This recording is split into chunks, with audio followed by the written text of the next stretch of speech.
Okay, looks like we're live now. Hey everyone, welcome to today's live stream. I'm really excited to be chatting with Madhuka Kumar, who's the CMO of SingleStore. So I'll let you introduce more about SingleStore a bit later because it's a really exciting company and doing a lot of amazing things in the cloud and tech space. So thank you everyone for tuning in. Today we'll be focused mainly on the future of databases and cloud computing, specifically talking about some 2025 trends and also just how to build your skills in this landscape, how to develop your skills as a cloud engineer, data engineer. We'll also be chatting about real-time databases versus traditional databases.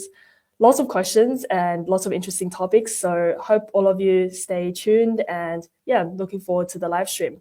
Before we officially get started, can you all please tune in and type into the chat where you're from? So you can type in, I'm based in Australia, for example, so you can put Sydney, Australia, just to get a sense of who's in the room and would love to have your engagement. And what we have is 5 pre-prepared questions, but afterwards I'll also have a look at the chat and welcome any audience questions. So any questions you have for Madhuka, feel free to leave in the chat and I'll monitor it and then we can chat about those. So Madhuka, welcome to the live stream. How are you doing today? Great, Lucy, and good to talk to you again.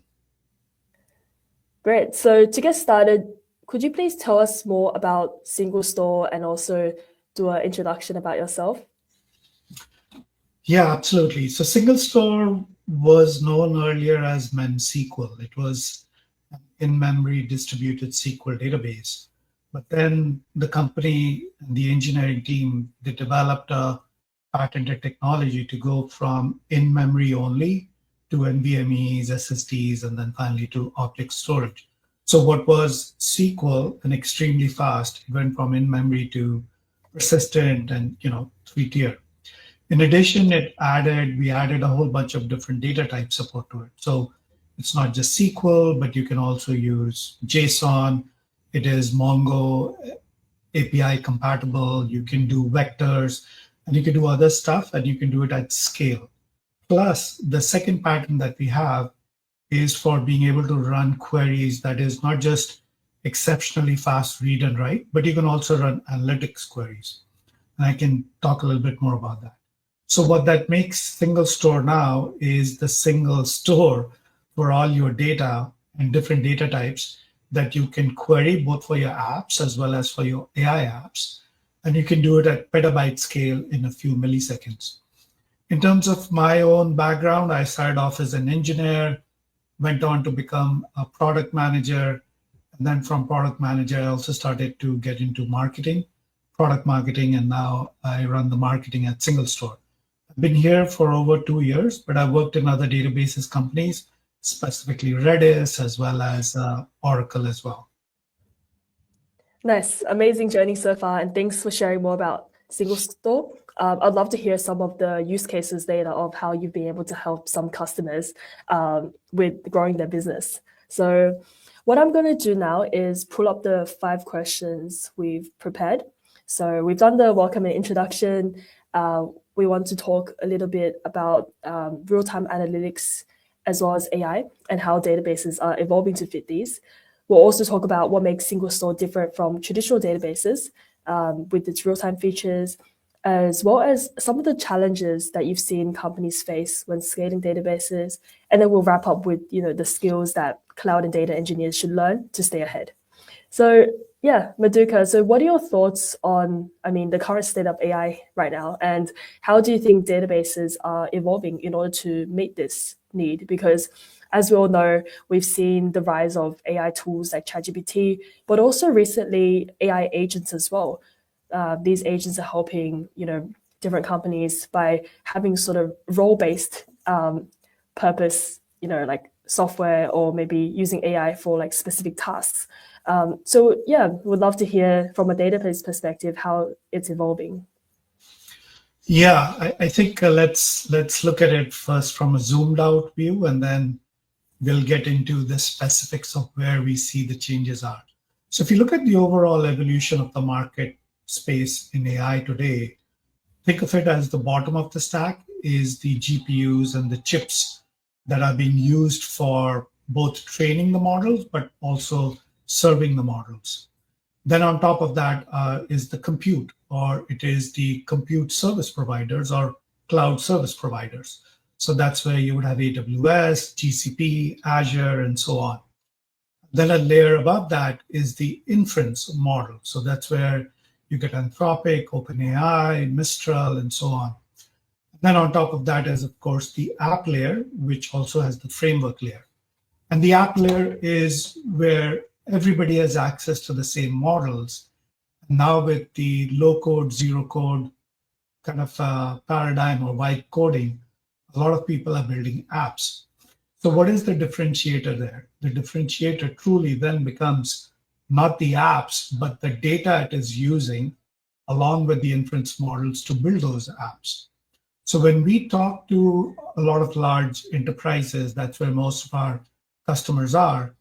Typically, if you look in their data tech stack, there are multiple different databases. They might have a database like Mongo, Postgres, MySQL for their applications. But then when they want to run analytics, they do ETL or extract, transform, load from those databases and then put them into something analytical database. Those are the columnar databases.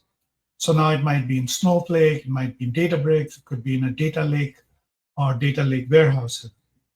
So what tends to happen is when you're building an AI application, your AI application now needs to know about all of this data.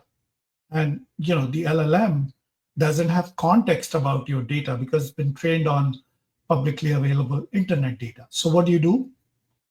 You use something called retrieval augmented generation, which basically means that, let's say, if your large language model, the way I think of it is like a super intelligent or a genius child, it has a lot of knowledge, but it doesn't have knowledge about the library that you might have. So if you now ask a question about your content or the books in your library, you have to first search through that and then give that curated content to that child and say, now please answer this. So that's essentially what retrieval augmented generation is. But if that takes time, then obviously the response takes also longer. So your latency and user experience get affected. But more importantly, in real-time use cases, especially AI, your accuracy also now starts to getting affected. Why? Because think of it this way. Let's say now it's a support agent. The support agent is somebody asks, hey, I just bought this phone and my battery keeps dying every 15 minutes. So you might be looking at the data of your other support tickets and then responding to it. But if you're not getting the current information about all the fixes that have already been provided or other new cases that are coming in, then you're in fact giving inaccurate data back, which is far worse. So real-time data for AI application, in fact, in enterprises is now almost table stakes, both for accuracy but also user experience. Now think about the next evolution, as you mentioned about agents, where last year and the year before, the AI applications were mostly being used for information synthesis. So it's like a chatbot and you talk to it about your data and gives you the answer. But now agents have come up which take that information and do something with it as well. So they're agentic because they take actions. And what are these actions? So example would be, hey, based on what the customer told us and what you found out, now go update a support ticket or go in and create a brand new knowledge base article and notify somebody in the Slack and so on. So that's where the entire world is headed. Now the applications are looking for a single interface that can talk to the entire enterprise database and be able to get back that response, which is both SQL, JSON, but can also respond to analytics and across petabytes of data in a few milliseconds. So that's where I think personally, based on all the conversations, where the world is headed in enterprises. Nice. Do you have an example of maybe what's one of the most exciting use cases that customers have implemented recently? Yeah, there have been quite a few use cases with single store. The one of the ones that I'm pretty excited about because it's just mind blowing and has an actual impact is the use of, let's say, cameras and security cameras with live footage to prevent something like an Amber Alert. So, an Amber Alert is when a child is kidnapped, you send out an alert to everybody else on the phone. So, what happens now in a lot of places, there are cameras which can look at the cars and they can take pictures of the car, but there's also video. So we have customers that utilize this real-time data to do face recognition. They do vision model to see what kind of a car or color it might be. And then also combine it with the structured data, which could be the license information or whatever, to say, based on this location, based on these queries, do you see something that matches this? And then within a few seconds or within a few milliseconds, you now get back the answer. So that's one. The other one that we see quite a bit is the customer support agent, as we talked about, because a lot of customers have a lot and lots of both unstructured and structured data, and they want to utilize it to help their support agent so that they can help their customers better. So that's where we look at it. Nice. That first use case sounded really cool. And it's definitely something that can help. It's like a direct impact to the world and can help, even improve lives as well. So talking more about SingleStore, there are a lot of different databases companies available. From your perspective, what type of people and what type of companies do you think SingleStore is best suited for? And how does it differ from traditional databases? I know we mentioned a bit about the difference between real time and traditional, but if you can share some more on that. Yeah, so the way to describe this is if you're familiar with MySQL, right? MySQL is standard relational databases and it has foreign key relationships and so on. So SingleStore is WAR protocol compatible with MySQL, except it doesn't have foreign key relationships, but that's mostly all managed at the application layer. So if you can run any SQL on MySQL, you should be able to run it on SingleStore as well. But in addition to just joins and read and so on, because of the SingleStore architecture, you can also do group by or average or order by across billions and trillions of rows, and you get that answer back very quickly. So typically what we've seen is if you're using Postgres or if you're using MySQL, once you hit 200 or so million rows of data, then when you do like a group by or if you do sum or average, it starts to now become more and more slow and not as scalable. So that's where the analytical queries are typically done offline into some sort of an analytics database. So that's one. The second is we added what we call as Mongo or Kai, which is a Mongo SH compatible library support. That means if you're using Mongo, you can also use SingleStore, just change the connection information and the rest of the things work as is. Number three, we added vectors into our database back in 2017 when the first paper came out about the transformers architecture. And in fact, since then, we have had customers who have been using vectors and semantic search in production for a long time. So why is that all important? Because now, typically what would happen is, let's say you're building out an application, an AI application, you might do a call to Mongo or Postgres or MySQL. Then you might do a vector semantic search. Now all databases have vector support as well. Then you would probably re-rank it. So you might run some analytical queries. Then you might go to your analytical database and run some additional group by and other data. And then you might have to go do something else with JSON. Then you assimilate all that, and then you return the answers or response. With SingleStore, you could think of it as a AI data layer where you make one query. And in that one query, whether it's SQL or JSON, you are doing a join, you're doing a group by, you're doing an aggregate, you're doing a dot product, and you do all of this in what we call as a single shot. So you can single shot the retrieval across petabytes of data, and all of that comes back in a few milliseconds. So that's why we think this is the best position to be.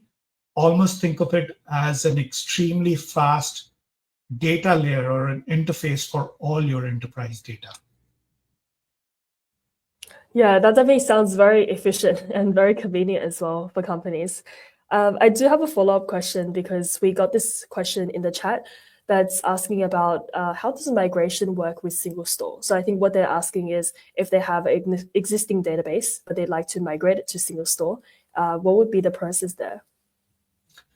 Yeah, so the good news is we have something called pipeline. So think of pipeline as 2 lines of SQL code with a bunch of different sources. And what it does is it creates an ingest of the data, which could be either Kafka. So think of it as like a very fast stream of data coming in that we immediately commit into memory. So you're actually running queries off of it extremely fast. So Kafka, Kinesis, and so on.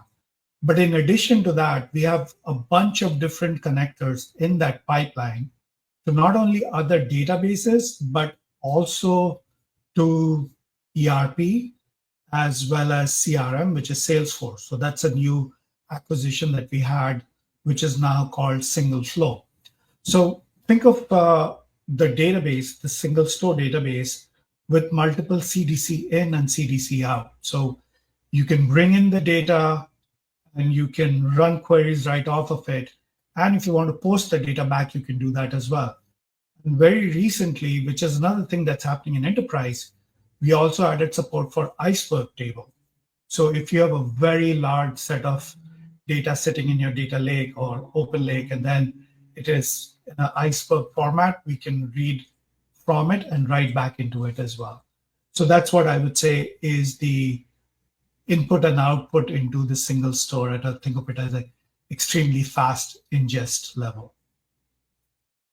Yep, got it. And another follow-up, I think final follow-up to this one before we move on to the next question is, what's the pricing of SingleStore? That's another question that's asked in the chat. So I know it's not an easy one to answer. It depends a lot about the customer's workloads and every specific situation. And it's okay to not give like exact figures, but how would customers go about figure out their pricing, and maybe how much would they have to budget for SingleStore if they were to use it? Yeah, so it's actually all public. You can go to singlestore.com/pricing, I think, and you should be able to see. But the good news is there's a free tier version, which is free for life. You get only one database and 10 tables, and I think 2 gigs of storage space, and you're on a shared version of that, what we call as a workspace. But then you can have a dedicated workspace with unlimited and all of that by just usage. So you could use it, and because the compute and data are separated, the workspace, as you use it, you can pay for whatever you use, and when you don't, you can bring it down or suspend it while your data stays in there. And then the other tiers beyond that, so there's a free tier, there's a pay as you go, and then of course there are enterprise tiers, but they all work through the same model, which is the credits that you use to run your compute on top of the data and storage. Yeah, it's good that people can get started for free, just as like a low risk way. You don't have to go all in and start using the database. It's good. Yeah, a lot of companies have that as well. I know AWS, for example, they have a lot of services that are part of the free tier. So yeah, it's good that SingleStore has that, and it provides some peace of mind, I'm sure, for the viewers as well. So Yeah. yes. One thing I should also mention that a lot of developers are used to just running databases locally. So we do have a free Docker version as well that you can run, and then you can just build things locally using that Docker version. That is cool. And I'll be also working with SingleStore to make a full demo video. So for those who, like this all sounds really nice in theory, and this also, but you want to see like what it actually looks like. I'm sure SingleStore has some demos as well on the YouTube channel, right? I'll also be making one. Yeah, there's quite a bit. In fact, we also have our, if your audience and you're familiar with Drizzle, that's the ORM for JavaScript. We have a connector for that. There's a starter template for that. Then there is a Mongo SH compatible eStore. There's one for that. There's a chatbot that can go talk to your documents and database, and then you can, answer questions related to it. There's also a demo around building a knowledge augmented generation. We have that. And then, of course, we just built an MCP server, which is also available.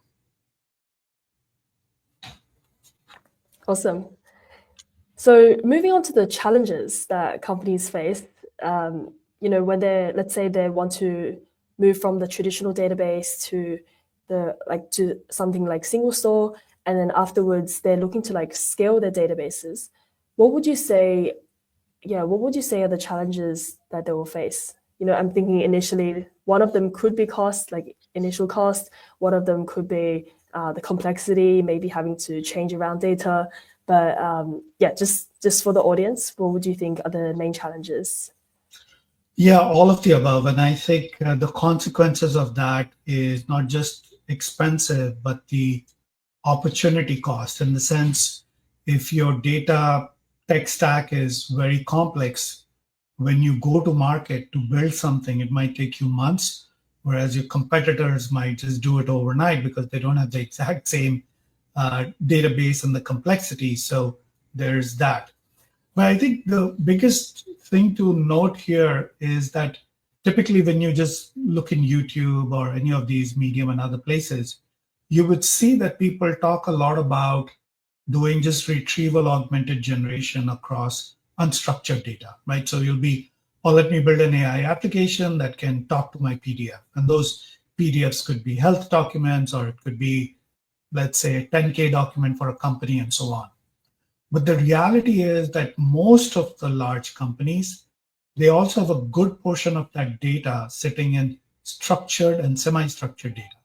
So for example, a lot of your data is sitting in a document-based database, and the others are sitting in CSVs or mostly in your structured database. So how do you accurately go across both unstructured and unstructured data? But you want to do it in a way that is accurate, because in certain industries like healthcare, you cannot have inaccurate responses. So there's a lot of things that go into that entire RAG operation. And so the way I look at it is, if you break it up, there is the extraction of your existing data, both from structured and unstructured, and then building a knowledge off of that your agents can talk to. And then the second is the retrieval strategy. So the retrieval strategy would be, okay, should I look at the entities, relationships? Should I look at the summary? Should I look at just a straight up semantic search or a keyword search? Should I be re-ranking those? And how do I measure the accuracy? How do I do evals? So all of that comes into place. So the idea is that it is not a simplistic thing to build any AI application in enterprises. And when you do that, your data strategy has to be really rock solid. And that data strategy has to be across structured and unstructured.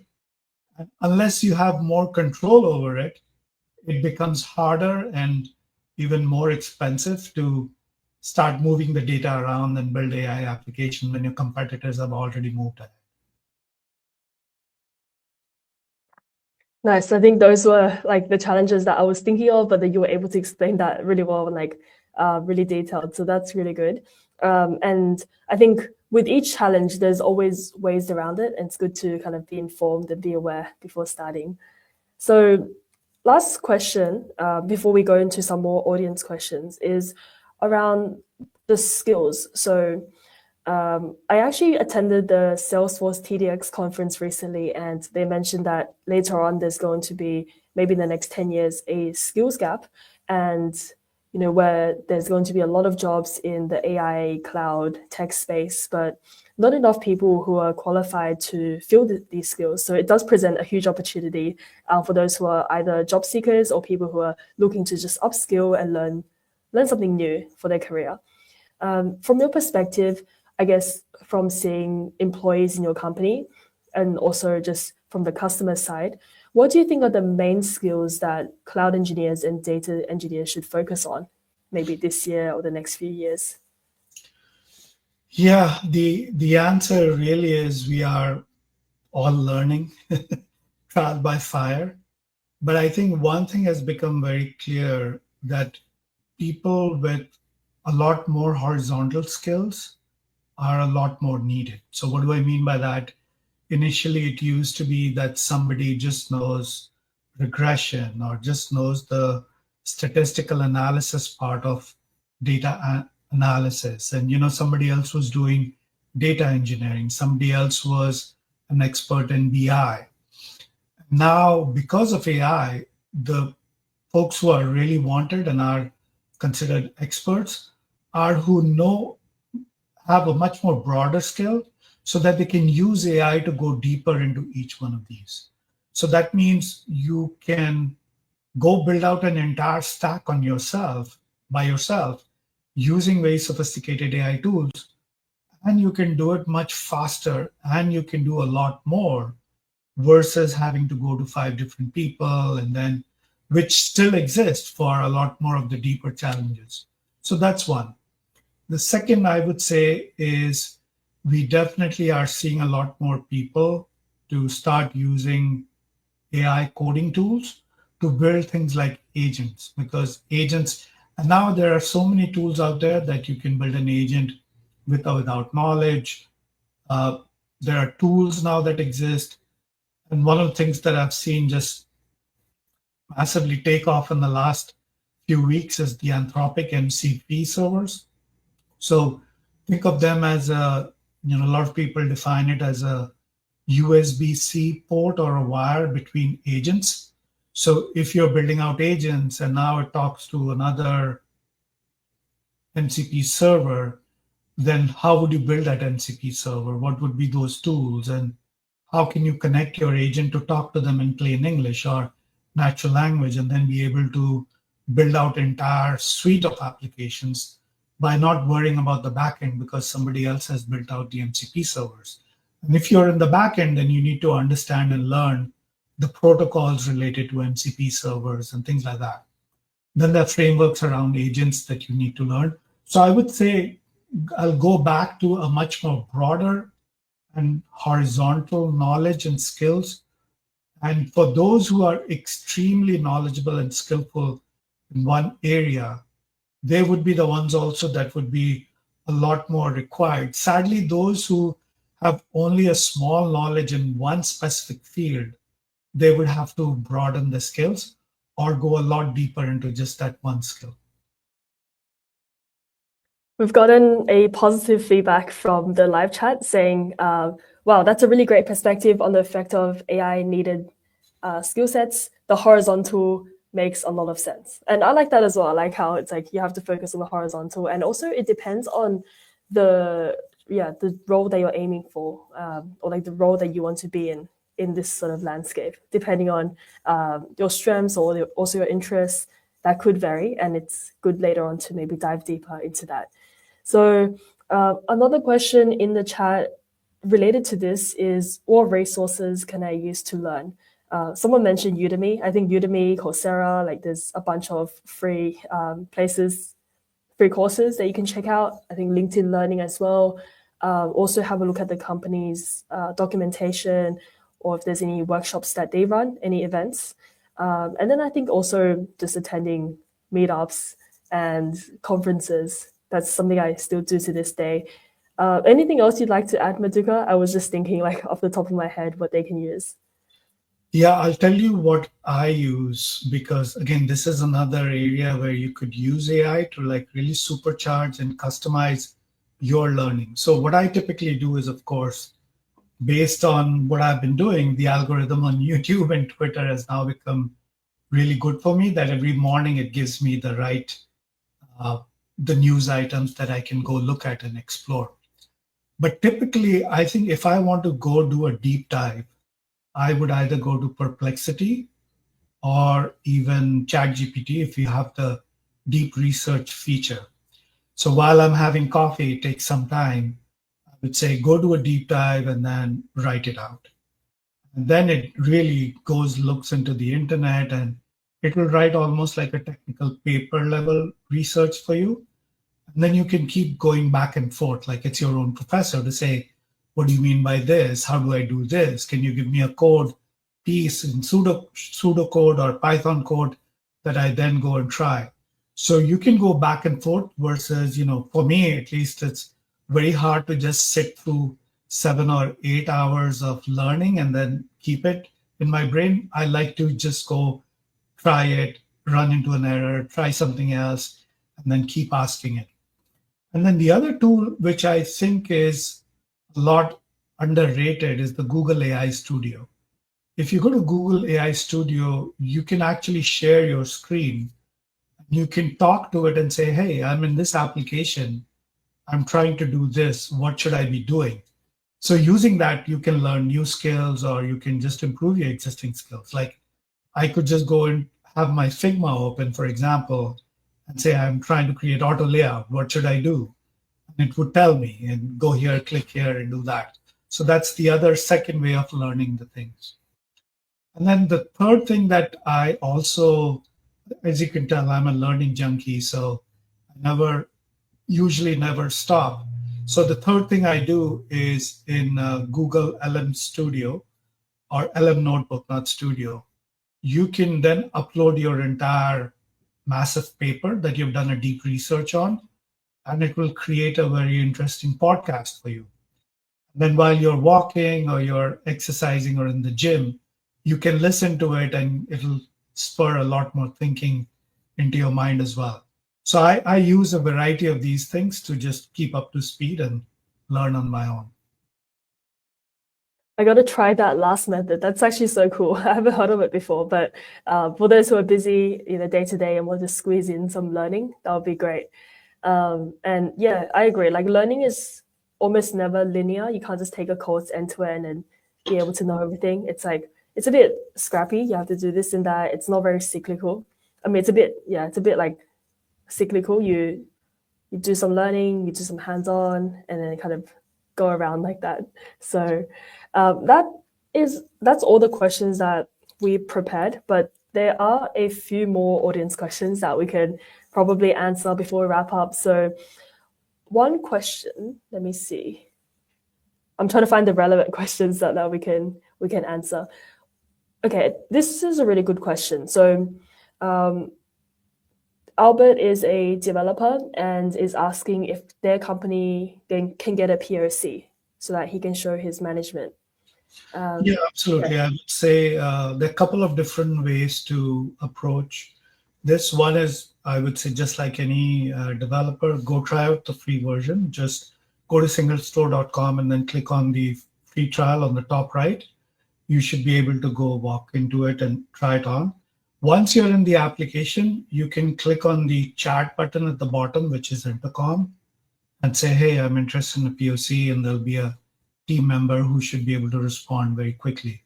Second is you can always send an email to team@singlestore.com, and then somebody would be able to respond as well. And then the last thing I would mention is if you go to singlestore.com/spaces as a plural spaces, then you can see about 50, 60 example Python applications written in notebooks that you can just go and click on, try it, and it will show you exactly how to use vectors or step by step. There are a bunch of different things that you could try. So those are various different ways to go ahead and get your hands dirty with it. Nice.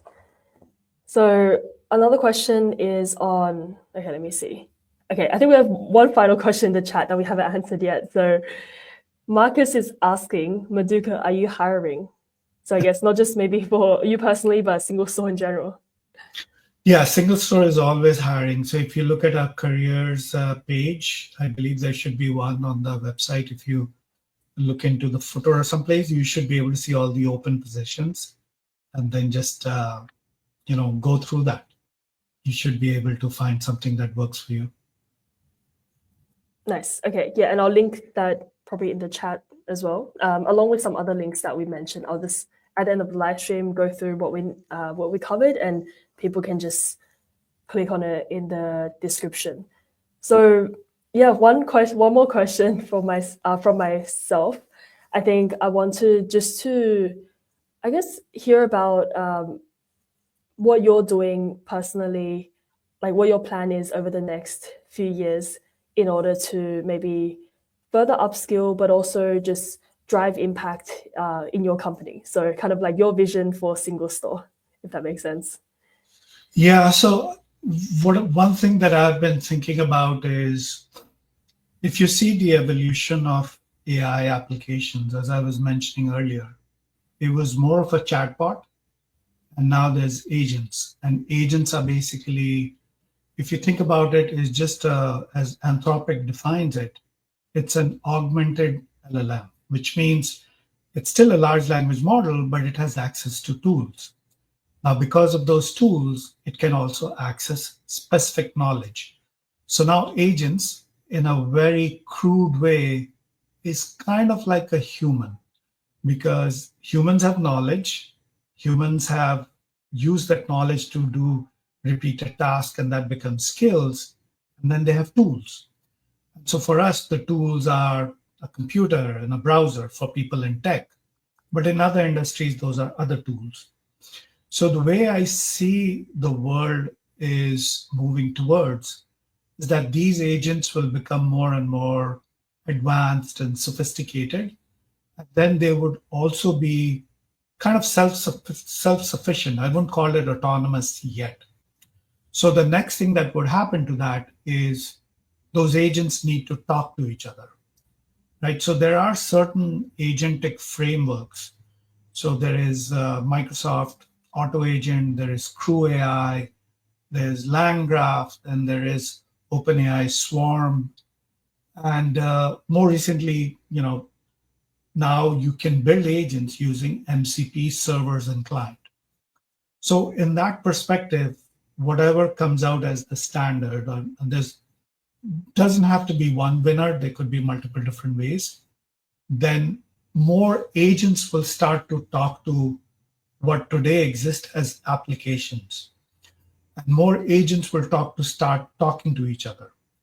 So in that way, collaboration of agents will become a big piece. And then existing applications need to be agent friendly, just like today it's UX. Tomorrow it might be agent experience versus user experience. So I've been thinking about what is that for databases. From that perspective, a database, if you now believe in this theory or hypothesis that more of the traffic is going to be coming in from agents, then how does your database need to be ready for that kind of traffic? So if you break it down, you would probably get a lot of calls to tools. You would probably get a lot of calls in natural language, and you would still need to maintain accuracy, latency, and all of that. And you would still need to talk to different custom data. So what does that framework look like? So I write a lot about these things on my Medium handle. So that's one of those things that I've been working on and what I've been thinking about, and we've been talking quite a lot about. My own master's thesis was on multi-agent software engineering. So I'm pretty excited about how agents have evolved and are evolving in terms of basically just coordination. And there are two ways to do it, right? One is you create a supervisor agent. The supervisor agent spawns off smaller agents, and then they decide what needs to happen. But that's a little bit probabilistic, maybe okay for certain tasks. But then there are other frameworks where you would say, no, I want full control over this graph or workflow. So I want agent A to do this. If it succeeds, then it goes to agent B and then C if it fails. So there's that as well. And to me, I think that is the most fascinating part of where the world is headed. And I keep going back and back into what are some of the things that databases can do to make that into a reality, because that's where the challenge would be. That is so interesting. I think you almost predicted the future with the thesis. Like that's kind of like the hot topic now with AI agents. And I never thought of it like that. It's sort of like with more AI agents, it's not sometimes not even humans who are going to be interacting and working with these databases. It's so it's like thinking about how to use natural language to communicate. Do you think, just as a follow up, in the future, it might create some problems where like humans won't be needed? It will just be like AI agent talking with AI agent, or do you think humans will be working alongside AI agents to make it all happen? I think it was Anthony Bourdain who had it tattooed on his hand, which said, I'm certain of nothing. And I think that still holds true because nobody really can predict. But I would say, based on what I've seen so far, that both could be true in the sense we will see a lot of humans use agents to go and do 10x their work. In fact, we're already seeing it. There's a lot of people who are building some really cool video games and application like SaaS just by not coding, just by using AI tools. And so when you are able to do that, earlier what you couldn't do, now you can do. So there's opportunity there. On the other hand, a lot of stuff that used to be done by humans are disappearing and has gone. Like, for example, I've been in marketing long enough or product management long enough to know that used to be that there were people who would just write articles, right? And these people would be either technical writers or people who would just curate data and then write blogs for SEO. All of that has almost gone away in certain sectors because people are using ChatGPT to write that. So the question really becomes, what is it that you want to do? So getting a little bit philosophical here, I think the big question would be not how to do certain things, it would be what to do. And in that case, it'd be, okay, I have unlimited, let's say, intelligence available at my resource. What I decide to do might be completely different than what you decide to do. And that would be the differentiator for the different audiences. So you get a lot more choices and you are able to do a lot more.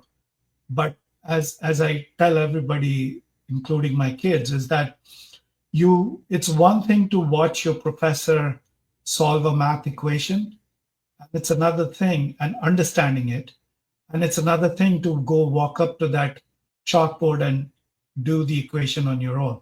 You have to try and do the equation on your own. You have to practice and fall and make errors and then learn. That's how I think people with AI would be able to do a lot more than just people who are using the traditional ways. Yep, I agree. I think it's like exactly my viewpoint as well. But no matter what happens, it's always important to like kind of learn the fundamentals and learn the basics, even if AI can do that particular job. So yeah, some questions in the comments. Marianne is asking, would AI agents replace the need of database solutions architects? I think it's the same sort of answer. Like we're not too sure. They couldn't. Maybe they can't. But then it's like, I think maybe the role of a solutions architect would then evolve, and what they focus on maybe 90% of the time now changes to maybe 10% of the time, and they'll be doing something else to help the customers, or they might be interacting with AI agents a lot more in their day to day. Is that what you would think as well, or anything you'd like to add, Madhukar? I think you nailed it in the sense, if you break it down by what does a solution architect do, right?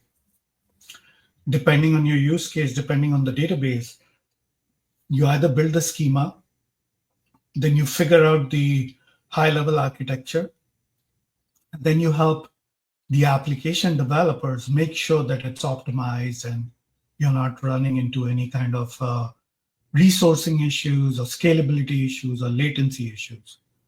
And historically and traditionally, there have been lots and lots of tools to help you with that, but the technical folks, the DBAs, and the solution architects help you with that. So, for example, if I'm running a query today and that's coming back with, I don't know, 90 seconds response time, I would go to a solution architect, they would go run the profile or query plan. Then they would break it down and say, okay, this one's taking the most. Okay, I need to go to this table, add an index over here, and so on. So there are certain things that are repeatable. And then there are certain judgment calls that you make based on your knowledge. 80 to 90% of that can be done through agents today. And not saying it is available, but there are people who are working towards it. Then there's text to SQL. At some point, it will get so accurate that you may not even need to remember SQL. You would just say, hey, tell me what was my sales and last quarter, and tell me what was the biggest account that came in, what was the renewal. It converts into SQL and run all of that too.